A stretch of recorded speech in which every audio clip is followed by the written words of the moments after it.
View per user MFA within Azure, search Azure Active Directory, click Users,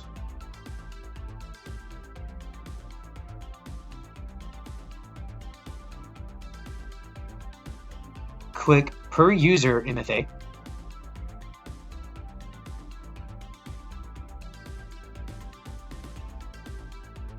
from there you will see all of your Azure Active Directory,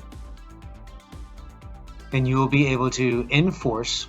or enable MFA for a particular user by clicking on that user, changing the status you would like, and updating.